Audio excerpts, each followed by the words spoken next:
Coming to you from the innovative, immersive Hyundai Virtual Next Weather Sphere. This is Next Weather. And Bill, that system we talked about earlier is like coming our way, and it's left its mark on the southeast, that's for sure. Yeah, it sure has, and it's going to be a strong storm system here. Let me show you what's going on. I want to bring up the United States and show you where that system is. Huge area of low pressure. The strongest of this storm is now down into the deep south, and it is heading this way. So what we're going to do, let me bring this down, and I'm going to bring our map up and show you a future cast. We're first going to start and paint the scene as to where it is right now. Here it is.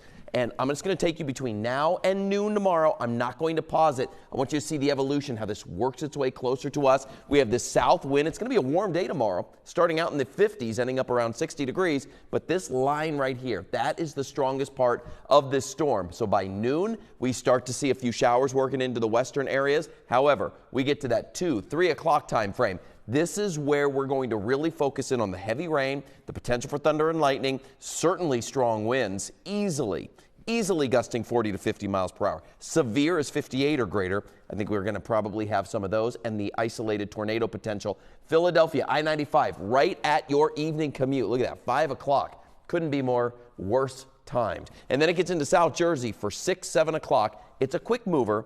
By 8 o'clock tomorrow night, certainly by this time, it should be long gone. So we're really looking at 2 p.m.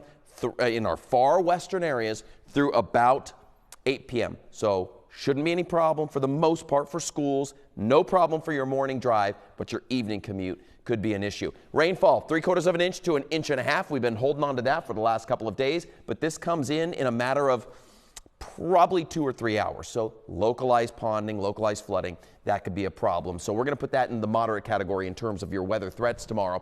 Strong winds, by far the most impactful of the severe weather components. We'll put that as high. Large hail and tornadoes, we're putting as low, but they are not zero. They are both there at the lowest threshold, but they are both there. So certainly something that we are watching. Now, in terms of your timing, I mentioned it being mild. Morning time, other than a spotty shower or two, we're dry with temperatures in the mid-50s. Winds start kicking up out of the south. The rain comes in the afternoon. So you have tomorrow morning to prep.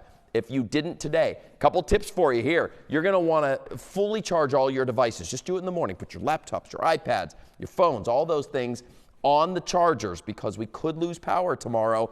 You know, have multiple ways to get alerts. Our phones, of course, that type of thing is usually the best for that. Have a discussion with your family. What's the plan? If there is a tornado warning, we haven't had one in a while, where are we going to go? What are we going to do? And then prepare now for that plan. If you have a generator and you haven't run it in a while, you might want to turn that on and do that. And of course, download the CBS News app. And I bring that up because we stream everything. If we're obviously our newscasts are on there, but if we happen to have a tornado warning, we will of course be continuous, nonstop with that weather. And if you have your app there, you can just turn it on. Even if you're down in your basement, you can watch it right on your phone, your iPad, online, all of those things. So that is our day tomorrow. Let's talk a little bit more about your 7-day details, because it's not the only thing that we are tracking. It is by far the weather alert day and we'll call the worst day this week in terms of your active weather. Now behind it, it's going to be cooler. I know 51 on Thursday sounds, it's pretty mild, which it is a little bit above normal, but it's not just going to be windy tomorrow. We're going to keep it windy on Thursday, breezy to windy on Friday, so those numbers will not feel that warm. And then, this doesn't necessarily show it. You see some of the snow icon here. Saturday night into Sunday, our lows are back down into the below freezing territory.